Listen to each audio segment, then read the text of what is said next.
वश न्यूज़ मंशो में मेहमानदार अली हुसैन शुमारा मरगा शाहबाज सिंध वशत कना बोले चारों का मर्ची ये एपिसोड आबाद सिंध तमा गप कने सिंध डिस्ट्रिक्ट जेकमाबाद एक अफसोसनाक वाक़या पेश आता कि आउदा polio health worker gang rape शिकार विता ये वज़ीर आला सिंध नोटिस ज़रूरता बाकी चे तफसीलात हस्ता ये वाला चे मर्ची गप कनगी प्रोग्राम में था हमरादारी कनगे सीनियर सहाफ़ी प्रेस क्लब सदर मोहम्मद नवाज सुलंगी ये चिरंद सिंध वुमेंस लॉयर फोरम सदर हस्ते शाजिया निज़ामानी आबी हस्ते इदा के जीने शॉर्ट ब्रेक का चरण कंटिन्यू किया प्रोग्राम आबाद सिंध मर्ची टॉपिक हस्ते अफसोसनाक एक वाक़या पेशत का जेकमाबाद डिस्ट्रिक्ट का अब polio health worker gang rape शिकार होता दो तमाम तर तफसीलात मज़ीर मोहम्मद नवाज सुलंगी प्रेस क्लब सदर हस्ते जेकमाबाद ताल्लुक के दो मामला चार गया होता है वशत करने प्रोग्राम में था नवाज साहब बहुत बहुत शुक्रिया वश न्यूज़ को वक्त देने के लिए।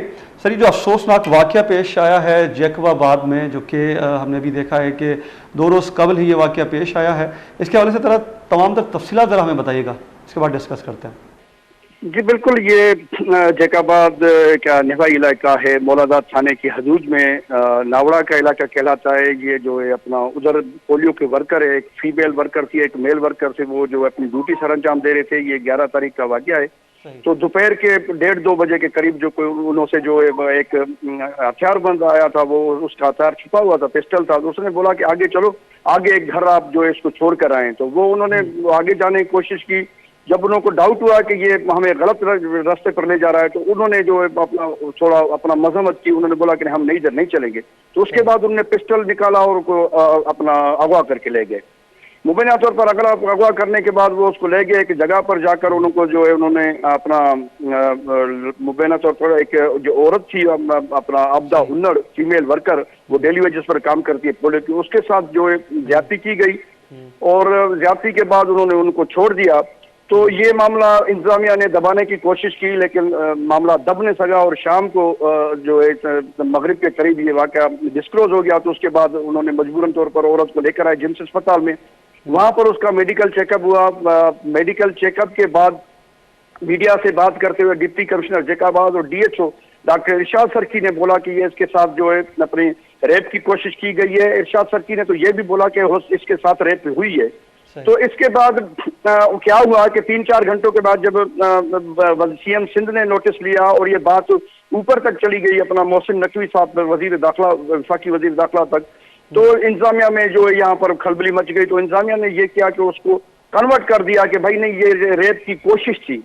चलो भाई, रेप की कोशिश है। ज्यादा दबाव पड़ने पर उन्होंने बोला नहीं, उससे अपना जो है वो डिकेट की कोशिश की गई है, फुर की कोशिश की गई है। तो इस कोशिश में उन्होंने बोला कि नहीं, उससे डिकेट हुई। हमने बोला चलो ठीक है। फिर उसके बाद उन्होंने सुबह जो केस दाखिल किया वो इधर डिकेटी की कोशिश का केस दाखिल किया, तो डिकेटी की कोशिश की गई है। तो इसी असना में 2 दिन तक वो औरत जो है उनके पास रही, पुलिस की कस्टडी में रही। तो उन्होंने शायद उसको प्रेशर दिया, तो पुलिस ने जो है अपना अब उसके बाद औरत ने अपना मौकिफ चेंज कर दिया कि मेरे साथ कोई ज्यादती नहीं हुई है, मेरे साथ छीना छपटी हुई थी। वो जो है अपना वो भी छीने नहीं, वो बेहोश हो गई, मुझे लेकर आए। इस मामले का नोटिस लिया है जैकाबाद के डिस्ट्रिक्ट एंड सेशन जज सैयद शरीफुद्दीन शाह ने। तो आज उसका जो है शरफुद्दीन शाह के अदालत में उसकी सुनवाई हुई थी। तो उस सुनवाई में औरत ने वही बात की कि मुझसे छीनने की कोशिश की गई है। जब अदालत ने उससे ये पूछा कि आपका चक्कर आपका मेडिकल चेकअप कैसे हुआ, तो उसने बोला मेरा मेडिकल चेकअप नहीं हुआ है। तो जो पुलिस ने रिपोर्ट दी थी वो भी जो है नामुकम्मल रिपोर्ट थी। जो उस वक्त का SHO था उसको तब्दील किया गया है, नया SHO आया था। तो उस पर अदालत ने बरहमगी का इजहार किया और अपना ये सारा मामला जो है पीर तक ये जो है उन्होंने सुनवाई दोबारा रख दी है। उसमें जो DHO को भी बुलाया है कि 5 साल का रिकॉर्ड लेकर आओ और अपना इस पुराना जो SHO जो उस वक्त जब वाकया हुआ था उसका SHO का जो है उसको भी बुलाया, इश्तियाक पठान को। और एक डेवलपमेंट हुई है कि जैकाबाद के SSP की कोशिशों से आज जवाबदार जो अपना जो उसका मुख्य अपना वो बोलते हैं कि जो मेन जवाबदार था अक्यूज, वो जो है अपना अहमद उर्फ अब्बी जफरानी, उसको पुलिस ने गिरफ्तार कर लिया है। शायद कल उसको जो है रिमांड के लिए पेश किया जाएगा। इधर जो है जैकाबाद की सियासी, समाजी, मजहबी मुख्तलिफ तंजीमों ने एहतजाज किया हुआ है। उन्होंने ये बोला है कि ये औरत के साथ जो ज्यादती है, ये ज्यादती के केस को उन्होंने दबाने की कोशिश करके नवाज साहब, जी आप चूंकि इस वाक्य को बड़ी बारीकबीनी से देख रहे हैं और बड़े करीब से देख रहे हैं इस वाक्य को, क्या आप क्या समझते हैं कि जो लवाहिकीन है उनका क्या कहना है, जो कि उनके अहल खाना है, माजरत अहल खाना क्या कहते हैं? देखिए नहीं, जो उनके जो अहले खाना है ना, वो तो मीडिया से राब्ते पर नहीं है, लेकिन बड़ी बात ये मैं आपको बताना चलूं, जो उसके साथ मेल वर्कर था, हम परेशान हैं कि वो मेल वर्कर पता नहीं कहाँ चला गया है, वो मीडिया के सामने नहीं आ रहा है, हम उसको ढूंढ ढूंढ के तक पड़े हैं, वो हमें नहीं मिल रहा है कि वो कहाँ गया। भाई वो तो आकर बताए ना, उसके जो मेल के फीमेल के साथ, औरत के साथ था, वो तो बताए कि वाकया कैसे हुआ कैसे नहीं हुआ। पुलिस ने हमें जो है अपना औरत की तक हमें रसाई नहीं करने दी, इंटरव्यू नहीं करने दिया, तो अभी वो पता कैसे चले। आज 2 दिन तक औरत जो है उसकी हिफाजती तहवील में थी, ऐसे समझो कि पुलिस के साथ कैद थी। आज डिस्ट्रिक्ट एंड सेशन जज के कहने पर औरत को जो है अपने वारसों के हवाले किया गया है, अहले खाना के हवाले किया गया है, तो औरत अभी बात करने के लिए तैयार नहीं है। लेकिन ये बात जो है वसूख से हमारे जराए कहते हैं कि इस औरत के साथ 3 बंदों ने जो है वो जिनसी ज्यादती की हुई है। जी, पुलिस को वाकये की खबर किसने दी और उसके बाद इन्होंने क्या ये खुद गई हैं? देखो, पुलिस को वाकये की खबर जो हमारे जराए कहते हैं कि वो जो लड़का उन्होंने छोड़ दिया था, उसके साथ जो मेल वर्कर था उसको छोड़ दिया, वो थाने पर पहुंचा था। उसके बाद जो है डिप्टी कमिश्नर जैकाबाद को भी पता चला, तो डिप्टी कमिश्नर फौरी तौर पर मूव हुआ, वो वहां पर जाकर जो जाए वारदात का इलाका था उधर जब डिप्टी कमिश्नर गया तो उन्होंने औरत को जो पहले से ही छोड़ दिया था, वो रास्ते में डिप्टी कमिश्नर ही उसी औरत को अपने हिफाजती तहवील में लेकर, या ऐसे बोले कि अपनी गाड़ी में बिठाकर जिम्स अस्पताल लाया, जहां उनका मेडिकल चेकअप हुआ। यही देखने की बात यह है कि अगर औरत के साथ ज्यादती नहीं हुए तो फिर आप उसका मेडिकल चेकअप क्यों करा रहे हैं? उसका मेडिकल बोर्ड अपना बिठाया गया था, 3 गायनेकोलॉजिस्ट जो डॉक्टर्स थी, लेडी डॉक्टर्स, वो उसका चकास कर रही थी। क्यों कर रही थी? जब आप जैसे छीना छपटी का वाकया था तो उसमें औरत को उसको चकास करने की क्या जरूरत थी? पहले जो स्टेटमेंट दी थी उन्होंने, डीसी जैकाबाद और डीएचओ ने ये इकरार किया था कि उसके साथ अपना ज्यादती की कोशिश की गई है। वो डीएचओ ने तो यही बोला था कि ज्यादती हुई है।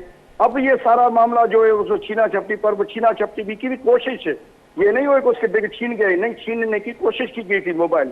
ठीक तो है, ये अभी केस दाखिल हुआ है। बिल्कुल बिल्कुल। आपने चूंकि पहले कहा कि पहले जो है वो उनकी जानिब से कहा गया कि रेप की तस्दीक हुई है, उसके बाद फिर रुख मोड़ा गया और कहा गया कि छीना छपटी का वाकया है, तो 2 दिन तहवील में रखने के बाद ये चीज़ें कही गई। अच्छा, ये किस बुनियाद पर इन्होंने जब पहले तस्दीक की कि इनसे ज्यादती हुई है? लेकिन जो हकीकत थी वो तो उन्होंने पहले छुपाने की कोशिश ही नहीं की है, क्योंकि वो बोल रहे थे कि ये मामला सैंपल सादा ही होगा। लेकिन ये देखे ना कि वर्ल्ड ऑर्गेनाइजेशन का ये प्रोग्राम है, WHO का प्रोग्राम है, तो ये बात ऊपर तक चली जाती है, ये ऊपर तक चली जाती है। उनको ये इस केस की हिसासियत क्या पता नहीं था। जब बात ऊपर तक चली गई तो ये परेशान हो गए, उन्होंने फिर जो है इसका रुख मोड़ दिया और इसको जो है अपना डाइवर्ट कर दिया। औरत को भी ये बोला जा रहा है कि औरत को भी उन्होंने ये धमकियां दी कि ये कबायली रस्म रीत है, अगर आप बोलेंगे मेरे साथ ज्यादती हुई है तो आपके अहले खाना आपको कत्ल कर देंगे कारोकारी करके, या दूसरे आपके जो अपने रिश्तेदार है वो कत्ल कर देंगे। कोई आपको ऐसे औरत को भी धमकियां देकर जो इस बात पर आमना अदा किया गया कि आप ये स्टेटमेंट दें कि मेरे साथ कुछ नहीं हुआ है। ठीक। अच्छा, इसके अलावा क्या मुल्जमान बासर हैं? केस का रुख मोड़ा जा रहा है जिनके लिए, चूंकि आपने भी बताया कि गिरफ्तारी हुई है, मरकजी मुल्जिम जो है वो गिरफ्तार किया गया, उसे जो है वो सोमवार के रोज़ पेश किया जाएगा अदालत में, तो क्या मुल्जमान जो हैं वो बासर हैं? नहीं, मुल्जमान बासर नहीं है, लेकिन मुल्जमान का जो इलाका है वो इलाका लोगो एरिया ऐसे समझे कि पुलिस के लिए बना हुआ होता है। यहाँ पर पहले भी बलूचिस्तान पुलिस के 6 इंस्पेक्टर समेत 6 एहलकार जो है शहीद हुए थे और 3-4 जख्मी भी हुए थे यहाँ हमारे जैकाबाद के इसी इलाके में जहाँ पर ये वाकया हुआ है। तो उधर जाने के लिए पुलिस को भारी नफरी ले जानी पड़ती है, इसीलिए पुलिस बोल रही है कि इसको मामले को ऐसे ही ठंडा करके जाएं जैसे ज्यादा जो है हमें भी कोशिश नहीं करनी पड़े और ये मामला भी जो है ठंडा हो जाए। इसलिए जो पुलिस ने ये कार्रवाई की है और ये इसको जो रुख इसका मोड़ लिया है। बाकी इतने कोई भाव असर नहीं है, हम बोलें कि उसको कोई सियासतदानों की उसको असर रसूख है या ये ऐसे नहीं है। वो ऐसे है कि वो इलाका जो है क्रिमिनलों का इलाका है, तो इसलिए पुलिस जो है वो वहाँ से अवॉइड कर रही है। अच्छा, हमने अमूमन देखा है कि कराची में भी अगर ये मुहिम स्टार्ट होती है तो पोलियो वर्कर्स के साथ सिक्योरिटी गार्ड्स होते हैं, पुलिस के एहलकार होते हैं, दीगर अजला की अगर हम बात करें तो वहाँ पे होते हैं। क्या वजह है कि जब इतना हसास ये ज़िला है, हसास इलाका है, तो सिक्योरिटी पुलिस की तरफ से क्यों पोलियो वर्कर्स को नहीं दी जाती? देखिए, इस इलाके में हमेशा सिक्योरिटी दी जाती है पोलियो वर्कर्स को। उस दिन पता नहीं क्यों पुलिस ने सिक्योरिटी नहीं दी या उन्होंने लेन नहीं ली है खुद पोलियो वर्कर ने, अभी ये तहकीकात होनी है। तो आप इसी वजह से ये वाकया पेश आया, अगर सिक्योरिटी होती तो ये वाकया पेश नहीं आता। तो आप लोगों की जानिब से, सहाफ़ियों की जानिब से ये सवाल उठाया गया है एसपी से या मुताल्लिका इदारों से कि उसी रोज़ जब ये वाकया पेश आना था सिक्योरिटी क्यों नहीं दी गई? ये बात हमने एसएसपी से इसलिए नहीं पूछी कि एसएसपी ऑफिस में बैठे कोई मीडिया टॉक करे तो उससे पूछे ना। वो सारा इसी असना में जो है अपना केस को हैंडल करने के अपना चक्कर में जो है वो ऑफिस को भी मैंने भी कोशिश की है उनसे राब्ता करने की, लेकिन उनका राब्ता हमसे जो है वो बहाल नहीं हो पा रहा। गालिबन उनका नंबर बन जा रहा है। क्या वजूहात हैं? हमने सोचा कि उनसे भी तफसीलात जान ली जाए। बिल्कुल यही है, उससे राब्ता जो है वो कम हो रहा है उसके साथ। तो उसके अलावा जो मेडिकल रिपोर्ट की जो अब बात कर रहे हैं यहाँ पर, इन्होंने जो है वो तब्दील किया, तो मेडिकल रिपोर्ट आ चुकी है? सर बात यह है कि जो डीएचओ था उसने जो मेडिकल रिपोर्ट के बाद उसने डॉक्टर जो मेडिकल बोर्ड था लेडी डॉक्टरों का, उनसे बात करने के बाद उसने मीडिया से बात करने में जब उन्हें ये बोला कि इनके साथ जिस्म पर उसके जो है वो तशद्दुद के निशानात हैं। उसने पहले यही डीएचओ ने बोला था कि उससे ये लग रहा है कि इसके साथ ज्यादती हुई है।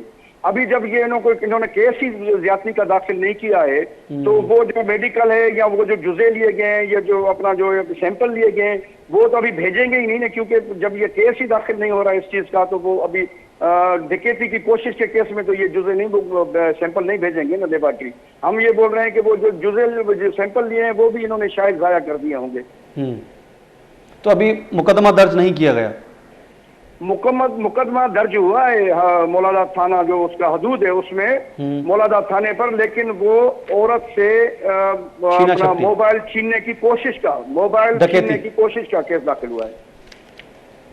ठीक, बिल्कुल आपने जो तमाम तर तफसीलात। अच्छा मुझे ये बताएं, क्या इसी अजला में ऐसे दीगर वाक़यात, ज़्यादती के वाक़यात पेश हुए हैं? और क्योंकि मैं एक रिपोर्ट में पढ़ रहा था कि इस तरह के वाक़यात पोलियो वर्कर्स के साथ तो नहीं, लेकिन इस तरह के वाक़यात पहले भी रिपोर्ट हो चुके हैं। देखिए, हमारा इलाका आप बलूचिस्तान से बॉर्डर पर है, तो ये किदाली इलाका कहलाता है। यहाँ पर ऐसे वाक़यात होते हैं, पोलियो वर्कर से नहीं हुए हैं। पोलियो वर्कर से ये पहली दफ़ा ये हुआ है। ऐसे थोड़ी बहुत जो बदतमीजी होती है वो औरतों के साथ, पोलियो वर्कर के साथ हुई है, लेकिन ये बड़ा वाकया जो है पहली मरतबा हुआ है। लेकिन इस किस्म के जो वाकयात हैं वो होते रहते हैं। वो फिर क्या करते हैं, पुलिस उसको छुपाती है। कभी कभी वो अपना जो हम सिंधी में बोलते हैं राजुनो, वो तस्फिया हो जाता है उनका आपस में। किबाली तौर पर सरदार या कोई बड़े जो मौजूद होते हैं वो बैठकर उनका तस्फिया करा देते हैं। मामला कोर्ट कचहरी तक नहीं पहुंचता है। सही। अच्छा, आप नहीं समझते क्या इस तरह के वाक़यात के बाद और आप अगर रुख मोड़ देंगे और लोगों को इंसाफ नहीं मिलेगा तो ऐसे तो जराइम में कमी नहीं आएगी? जराइम की देखें, अब आज एक रिपोर्ट भी मैं पढ़ रहा था जिसमें सज़ाएं जो हैं वो ज़्यादती के वाक़यात में सिफर हैं, और यही वजह है कि ऐसे केसेस बढ़ते जा रहे हैं। आपको एक लम्हा फिक्रिया है, चले हम बात करें KPK की बात करें या बलूचिस्तान के दीगर अजला में बात करें जहाँ एक और अलग से मजहबी एक फैक्टर है जो बच्चों को पोलियो के कतरे नहीं पिलाता। वो इस बिहाफ पे नहीं पिलाता कि शायद वो समझते हैं कि ये ठीक नहीं है, दुश्मनी की एक साजिश है। लेकिन कराची जैसे शहर में, सिंध के दीगर जगहों पर आपकी जो लेडी हेल्थ वर्कर हैं या पोलियो वर्कर्स हैं वो सिक्योर नहीं है, वो पोलियो के कतरे पिला रही हैं, आपके ही बच्चों की जो है वो जानें बचा रही हैं, उनको माजूरी से बचा रही हैं। वहाँ हमने अगर ये देखें कि एक और अभी एक रिपोर्ट आई थी कि सिंध में तकरीबन 3 से 4 अजला में पोलियो के केसेस जो है वो रिपोर्ट हुए हैं। तो इस तरह ना आप पोलियो को शिकस्त दे सकते हैं, ना आप जराइम पे जो है वो काबू पा सकते हैं। क्या कहेंगे? बिल्कुल, ये तो बात है नहीं। देखें, अभी जो इन्होंने जो इसमें मुलजिम थे, जो एक्यूज थे, जो इन्होंने मसला किया हुआ है इतना सारा, अभी उनके ऊपर केस जो है वो नामली तौर पर ऐसे बोले कि जो केस की कोई नौयत ही नहीं है, छीनने की कोशिश, छीनने की कोशिश का केस। इससे तो जो जुर्म पेशा अफराद है उनकी तो हौसला अफजाई होती है ना। उनको जब हौसला अफजाई हो गई, हो सकता है ये कल को दूसरा वाक़या कर दें, कुछ अरसा छोड़ के किसी दूसरे पुलिस वर्कर से ये कर लें। उनको ये जहन में होगा कि भाई चलो केस तो वैसे ही अपना छीनने की कोशिश का दाखिल होगा, क्यों नहीं ये कर लें। ये तो जो जराम पेशा अफराद है ना, ये इनको अपना एडवेंचर भी ऐसे बोलते हैं कि ये एडवेंचर हमने कर लिया। तो ये तो उनकी हौसला अफजाई होगी। बिल्कुल इससे तो जराइम कंट्रोल नहीं होगा, जराइम बढ़ेगा। और हमारे जो इलाके हैं यहाँ, जिस मौलादाद वाले इलाके में, यहाँ पर केस भी पोलियो के हुए हैं। तो ये तो पोलियो के केस वर्कर डर से नहीं जाएंगे इन इलाकों में, तो ये केस ज्यादा बढ़ जाएंगे। बिल्कुल आपकी बात सही है, ना इससे ना हम जराइम को शिकस्त दे सकते हैं, ना पोलियो को शिकस्त दे सकते हैं। क्या आप नहीं समझते कि ये सोची समझी साजिश तो नहीं है ताकि पोलियो लेडी हेल्थ वर्कर जो है, पोलियो वर्कर जो है, उनको एक डराया जाए ताकि वो इस अमल का हिस्सा ना बने? ऐसी कोई बात नहीं है, लेकिन ये साजिश हो सकती है क्योंकि हमारे यहाँ पुलिस का ऑपरेशन चल रहा था उस दिन पुलिस का ऑपरेशन चल रहा था। हम ये बोलते हैं कि वो ऑपरेशन भी रुक गया इस वाक़े के बाद। तो ऐसे वो कह सकते हैं कि ये एक साजिश ये हो सकती है कि उस पुलिस के ऑपरेशन को रोकने के लिए या उसका रुख मोड़ने के लिए या पुलिस इंतजामिया को डिस्टर्ब करने के लिए ये वाक़या किया। वो इसकी बात का शुबा कर सकते हैं, लेकिन वो शुबा नहीं है जो आप बोल रहे हैं। ठीक है ना साहब, बहुत बहुत शुक्रिया तफसीलात से आगाह करने के लिए। इंशाल्लाह आपसे मज़ीद भी अपडेट्स हम लेते रहेंगे, इसी केस से जुड़ी जो भी खबरें होंगी वो आपसे हम जानते रहेंगे और प्रोग्राम में। और आपने जो चीज़ें बताई कि फ़र्स्ट ऑफ ऑल उन्होंने कहा कि उनके साथ ज़्यादती हुई है और पुलिस का भी यही मौक़िफ़ था, लेकिन उसके बाद उसका मेडिकल भी नहीं कराया गया और मुकदमा जो दर्ज हुआ है वो सिर्फ एक वारदात का हुआ है, डकैती का मुकदमा दर्ज हुआ है। 2 रोज़ बाद जो है पुलिस का ये मौक़िफ़ है कि उसके साथ ज़्यादती नहीं हुआ। अब ये केस जो है वो उलझने के बजाय सुलझता जा रहा है। सीएम सिंध ने भी नोटिस लिया, आपने ही बताया कि वज़ीर दाखिला जो है मोहसिन नकवी साहब, उन्होंने भी नोटिस लिया है। और साथ साथ क्योंकि ये जो प्रोग्राम है ये UNO का है, तो UNO की जानिब से भी सख्त रद्द-ए-अमल आ सकता है। तो बुलेचार होगा इधर के ज़ीरे शॉर्ट ब्रेक का चरण कंटिन्यू करें। शद करें प्रोग्राम आबाद सिंध मर्चिए टॉपिक शुमर खबर है कि मर्ची टॉपिक अफसोसनाक वाक़या पेश आता जैकमाबाद इस तरह मां गप कन गए इधर सिंध वुमेंस लॉयर फोरम में चेयरपर्सन शाजिया निज़मानी साहिबा अमरादारी कन गए वशद करने प्रोग्राम था। शाह साहब बहुत बहुत शुक्रिया, आपने वश न्यूज़ को टाइम दिया। मैम आज हम बात कर रहे हैं जैकमाबाद में पेश आने वाले अफसोसनाक वाक़े पर, जो कि पेश आया। वहाँ पर एक पोलियो हेल्थ वर्कर के साथ जो है वो गैंग रेप का एक वाक़या पेश आया है, क्या कहेंगे इस पर? ये बहुत ही अफसोसनाक वाक़या है अली हसन, कि हमारे लिए सबके लिए शर्मिंदगी का सबब भी है। कि देखिए, एक पोलियो वर्कर, जो वैसे ही पोलियो वर्कर्स हमारे यहाँ मुल्क में उनकी सेफ्टी का बहुत बड़ा इशू बन जाता है। कभी उनको टारगेट किया जाता है, कभी उनको मार दिया जाता है। लेकिन मेरे ख्याल में इस सिंध में पहली दफ़ा हुआ है कि जैकबाबाद में किसी पोलियो वर्कर के साथ इस किस्म का गैंग रेप का कोई वाक़या हुआ हो। तो इससे पहले कभी इस किस्म की सिचुएशन नहीं थी, लेकिन इस किस्म के वाक़या से हमें ये बिल्कुल एक अलर्ट हमें फील होता है कि अगर इस किस्म की चीज़ें चलती रहीं तो औरतें जो बाहर निकलती हैं काम के लिए, और वो काम जो उनके अपने सोसाइटी के अपने बच्चों के लिए जो उनकी बेहतरी के लिए था, तो इस हवाले से बहुत ज़्यादा अफसोस और शर्मिंदगी का भी सबब है। लेकिन इसमें जो हम ये भी मैं बात करना चाहूँगी कि पुलिस का जो था कि उसकी प्रॉपर इन्वेस्टिगेशन होनी चाहिए। और आज भी केस था, उसमें कोर्ट में था केस, तो पुलिस की इनकम्प्लीट रिपोर्ट थी और काफ़ी तजादात थे रिपोर्ट में। और जो उसके अलावा जो ये भी था कि जो विक्टिम है उस खातून पे बहुत ज़्यादा प्रेशर डाला गया। अभी आपसे पहले ही मैं बात कर रहा था, वहाँ की जो प्रेस क्लब के सदर हैं वो मुझे बता रहे थे कि सबसे पहले पुलिस ने ये कहा कि वाक़या जो है वो ज़्यादती का है। उसके बाद स्टेटमेंट उन्होंने चेंज की कि नहीं, यह डकैती की वारदात हुई है। उसके बाद 2 रोज़ बाद आज वो कहते हैं, और मुकदमा जो दर्ज हुआ है वो भी सिर्फ और सिर्फ डकैती का दर्ज हुआ है। और अब जब उनको पेश किया गया तो उन्होंने भी, जो विक्टिम है, उन्होंने भी यही कहा कि 2 रोज़ बाद उन्होंने कहा कि ये वाक़या जो है वो सिर्फ और सिर्फ डकैती का है, मेरे साथ ज़्यादती नहीं हुई है। तो 2 रोज़ बाद ये स्टेटमेंट की तब्दीली आप क्या समझती हैं कि क्या ये उन मुल्ज़मान को बचाने के लिए किया जा रहा है? बिल्कुल, देखिए हमारे यहाँ वैसे भी जो इस किस्म के जो केसेस बंद होते हैं रेप के, तो वैसे भी रिपोर्टिंग बहुत ज़्यादा मुश्किल हो जाती है किसी एक औरत को आके उस केस को रिपोर्ट करना, क्योंकि आपको पता है कि हमारी सोसाइटी में बड़ा स्टिग्मा उसके साथ अटैच किया जाता है, बड़ी शर्मिंदगी इसको दिलाई जाती है कि भाई जो विक्टिम है उसी को ही ब्लेम किया जाता है कि भाई अब तुम चुप रहो। तो मेरे ख्याल में अगर वो 2 दिन के बाद भी आई हैं तो मेरे ख्याल में ये इसकी करेज है। और पुलिस को इस केस, अब उसका जो सैंपल्स भी लिए गए हैं मेडिको लीगल के लिए, तो उस रिपोर्ट का भी तरीके से हमें करना चाहिए कि वो उसकी प्रॉपर सैम्पलिंग के बाद उसकी होनी चाहिए, मेडिकल रिपोर्ट बननी चाहिए। तो अगर विक्टिम खुद किसी दबाव में आके इस केस से हट जाएंगी तो फिर उनको इंसाफ तो कभी नहीं मिलेगा। तो मेरे ख्याल में हम पूरी मीडिया को, हम सिविल सोसाइटी को, सबको उस खातून के साथ खड़े रहना चाहिए, उसके साथ हम जुड़े रहें कि अगर कोई प्रेशर है उस पर, अगर कोई उस पर कोई दबाव है तो उस दबाव में ना आए। और हो सकता है कोई इन्फ्लुएंशियल लोग उसमें शामिल हो, तभी तो इस केस को इतनी ज़्यादा जब अखबारों में तो ये भी है कि सैंपल लिए गए थे, जांच के जो अज्जात लिए गए थे, अब उसके बाद वो डिनाई करें, उसका मतलब आप खुद अंडरस्टैंड कर सकते हैं कि किस लेवल का प्रेशर होगा उस पर। तो अब इस अमूमन देखिए, आपको भी ये चीज़ें पता होंगी कि कराची में या दीगर सिंध के जो डिस्ट्रिक्ट हैं वहाँ जो पोलियो वर्कर्स होते हैं उनके साथ पुलिस के एहलकार भी होते हैं, लेकिन उसी रोज़ ये जब वाक़या पेश आया तो इनके साथ जो है वो पुलिस का एहलकार भी मौजूद नहीं था। तो उसके बाद ये वाक़या पेश आया और उनके साथ एक मेल वर्कर थे जो जिसने जाकर पुलिस को इतला दी इस वाक़े की, इस किडनैपिंग की। फिर उसके बाद, लेकिन अब वाक़े के बाद से वो भी गायब है, वो भी मंजर-ए-आम पर नहीं है। उसके अलावा पुलिस की जो चीज़ें हैं, पहले तो उन्होंने कहा कि जी पुलिस के खुद अफसरान ने कहा कि जी ऐसा है कि रेप करने की कोशिश की गई है या रेप हुई है, लेकिन उन्होंने कहा कि ज़्यादा चांसेस ये है कि रेप हुई है, लेकिन मेडिकल भी नहीं कराया गया उसका। और मेडिकल के बिहाफ पर चलें आप बात कर सकते हैं कि ज़्यादती नहीं हुई है, लेकिन मेडिकल की भी आपने उसका नहीं होने दिया और साथ साथ आप स्टेटमेंट्स भी बदलते रहे। और अब चूंकि ना जाने आपने क्या कहा उसे, लेकिन अब वो भी कहने पर तैयार है कि जी ज़्यादती नहीं हुई है, सिर्फ एक वाक़या था, वो भी डकैती का। देखिए अलियसन, जिस सोसाइटी में हम रह रहे हैं तो वहाँ पे आपको पता है कि इवन जो डोमेस्टिक वायलेंस के केसेस भी रिपोर्ट होने के लिए बड़ी मुश्किलात आती हैं औरतों को। तो ये तो गैंग रेप का या रेप का इसमें जो इशू है, तो उसमें तो वैसे ही बहुत ज़्यादा प्रेशर औरतें फेस करती हैं।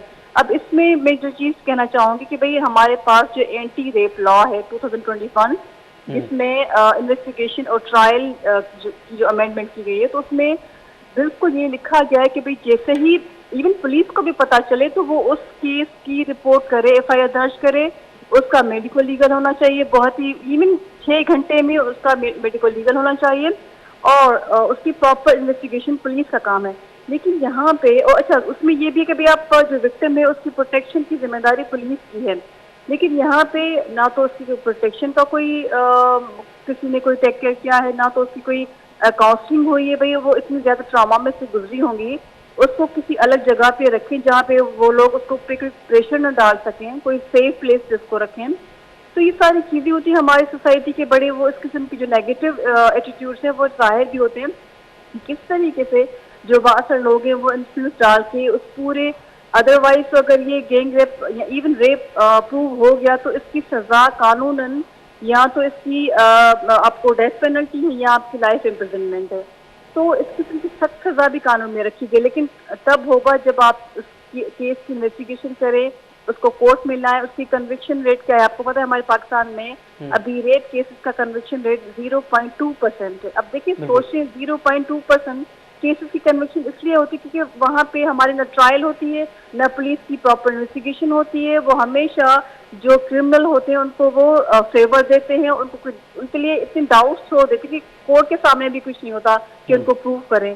तो लेकिन इस टाइम पे हम इससे पहले भी यही डिमांड कर रहे थे कि भाई आप एंटी रेप लॉ को बहुत सख्ती से इम्प्लीमेंट करें, क्योंकि उसमें ये भी चीज़ है कि आपके लिए स्पेशल कोर्स होंगी जो सिर्फ और सिर्फ रेप केसेस सुनेंगी और स्पीडी ट्रायल होगा, उसकी जो इन्वेस्टिगेशन होगी वो प्रॉपर एक टीम होगी जिसमें औरतें भी शामिल होंगी।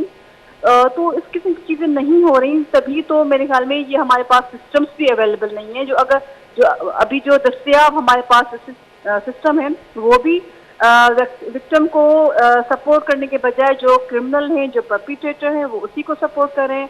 क्योंकि अब सपोर्ट इन वे कि आप इस केस को, अब देखिए वो इस औरत को हम बिल्कुल भी ब्लेम नहीं करेंगे अगर वो ये अपना बयान आके कोर्ट में देती कि मेरे साथ ज्यादती नहीं हुई, क्योंकि हम समझ सकते हैं कि उस पोलियो वर्कर जो बेचारी अपने काम करके अपना घर चलाती हैं, अगर उसको कोई थ्रेट मिलेगा, उस पर कोई प्रेशर डालेगा तो वो अकेली होगी, तो उसको कौन सपोर्ट करेगा? अगर पुलिस भी उनके खिलाफ हो जाएगी, वो भी उनको ये करेगी भी आप चुप रह जाएं, आप इस पे केस से हाथ उठा लें। तो आई थिंक इस किस्म के जो हमारे जो इम्प्यूनिटी दी गई है रेप केसेस में, तो वो ख़त्म होनी चाहिए। पुलिस को सीरियसली इसकी प्रॉपर इन्वेस्टिगेशन भी होनी चाहिए, मेडिकल लीगल होना चाहिए। आप ये समझती कि अभी क्योंकि अभी हाल ही में हमने एक रिपोर्ट भी देखी कि सिंध में जो है मुख्तलिफ अजला में पोलियो के केसेस में इजाफा हुआ है। इवन जैकवाबाद में भी 2 केसेस वहाँ रिपोर्ट हुए हैं। तो इस तरह आप ना पोलियो को ख़त्म कर सकते हैं और साथ साथ ये जो वर्कर्स हैं अगर ये भी जाहिर सी बात है ख़तरा लेकर आप निकल पड़ते हैं और उसके बाद आप सिक्योरिटी भी इन्हें प्रोवाइड ना करें तो किस तरह आप पोलियो को शिकस्त दे सकते हैं। इवन जब इस तरह के केसेस को आप जो है वो सुलझाने के बजाय उलझा देंगे तो उसका फ़ायदा जो है वो डायरेक्ट मुल्ज़मान को ही होगा। तो फिर इस तरह तो केसेस नहीं रुकने वाले। नहीं रुकेंगे, बिल्कुल रुक भी नहीं रहे, क्योंकि अब देखिए सिर्फ हमारे पास अभी डेटा भी नहीं है अवेलेबल कि हम उसके बुनियाद पे बात कर सके कि कितने केसेस होते हैं रेप के। तो इसमें अब देखिए रिसेंटली 2023 में जो रिपोर्ट आई थी उसमें पूरे पाकिस्तान में 21,000 5 सालों में 21,000 रेप केसेस रजिस्टर्ड। ये सिर्फ खाली रजिस्टर्ड केसेस की हम बात करें, अनरजिस्टर्ड तो बहुत ज्यादा होंगे। लेकिन देखिए 20,000 25,000 की रजिस्टर्ड हुए केसेस, लेकिन आपके पास अभी भी कन्विक्शन नहीं है, कन्विक्शन बहुत ही कम है। उसके अलावा जब कन्विक्शन हो भी जाती है तो आपके पास के साथ दियत का वो आ जाएगा, वो पार्डन हो जाएंगे, फैमिली माफ कर देगी। तो इसमें अब आपने जो कहा बहुत अब राइटली पॉइंट आउट किया कि भाई हमारे पास इतने पोलियो केसेस के सामने आ रहे हैं केसेस, तो वो पोलियो वर्कर्स जो अपने वॉर फुटिंग पे काम कर रहे हैं, इतने मखसूस और महदूद हालात में भी काम कर रहे हैं, लेकिन उनके लिए कोई सिक्योरिटी कोई प्रोटेक्शन नहीं होगी और गवर्नमेंट की तरफ से भी नहीं होगी, डिस्ट्रिक्ट इंतजामिया की तरफ से भी नहीं होगी। तो वहाँ पे फिर आप ये देखिए अब इस इलाके में कौन जाएगी, कोई खातून तो नहीं जाएगी पोलियो के लिए काम करने के लिए। तो इस किस्म के हमारे ओवरऑल जो हम अपनी खवातीन के लिए जो एक अनसेफ माहौल प्रोवाइड कर रहे हैं हमारी सोसाइटी में, तो ये हमारे बच्चों के लिए, हमारी अपनी सोसाइटी के लिए, खुद के लिए बहुत बड़ा एक मसला हो जाएगा। कौन काम करेगा वहाँ पे फिर जब इस किस्म के सीरियस किस्म का क्राइम होगा औरतों के खिलाफ जो काम करेंगे। वैसे तो हमें ये कहा जाता है कि भाई आप खवातीन बाहर ना निकले, इस किस्म के कपड़े ना पहने, इस किस्म रात को ना बाहर निकले। ये वो खातून थी जो बेचारी पोलियो के लिए उनकी घरों में जा के एक एक दरवाजे पे नॉक करके वो बच्चों को पोलियो के ड्रॉप्स पिलाती हैं। अगर वो इस ईमानदारी से काम करें लेकिन उनकी कोई सेफ्टी ना होगी, कोई सिक्योरिटी ना होगी, तो ये हमारे लिए सबके लिए बहुत एक बड़ा, स्पेशली गवर्नमेंट के लिए लम्हा शिकवा है कि भाई आप इस किस्म के अगर जुर्म सरजद हो जाए तो उसकी सब किस्म की सजा दी जाए और पुलिस पे बिल्कुल प्रेशर डालना चाहिए कि इस केस को बहुत न्यूट्रल और बहुत प्रोफेशनल तरीके से इसको हैंडल करें। अगर वो भी किसी इंफ्लुएंस में आ जाएंगे तो बहुत मुश्किल होगा कि उस खातून को कोई इंसाफ मिल सके। ठीक है, शाजिया निज़ामानी साहिबा, वश न्यूज़ को वक्त देने के लिए बहुत बहुत शुक्रिया। आपने टाइम दिया और तमाम तर चीज़ें हमें बताएं और आपका भी यही कहना था कि इंसाफ यकीनी तौर पर मिलना चाहिए। अगर आप चाहते हैं कि केसेस रुकें तो इस तरह के कल्प्रिट्स को आपको जो है सज़ा देनी पड़ेगी। आपको जो है वो एक कोर्ट्स बनाने पड़ेंगे जहां सिर्फ और सिर्फ ज़्यादती के जो केसेस हैं उनकी सुनवाई हो। उसके साथ आपने ये भी कहा कि पुलिस की जानिब से जो रिपोर्ट पेश की गई है उस रिपोर्ट के हवाले से भी आपने कहा कि जो तफ्तीश पुलिस की जारी है, जिस तरह केस को रुख उन्होंने मोड़ा है, जिस तरह हमने भी बात की कि फ़र्स्ट उन्होंने कहा कि ज़्यादती हुई है, फिर उसके बाद कहा गया कि नहीं हुई है, तशद्दुद किया गया है और फिर उसके बाद जो है कहा गया कि डकैती का एक वाक़या था। बोले चारों का मर्चिए प्रोग्राम अली हुसैना विदेता इजाज़त। इंशाअल्लाह नेक्स्ट टाइम देखिए टॉपिक से हाजिर में। अल्लाह देखिए।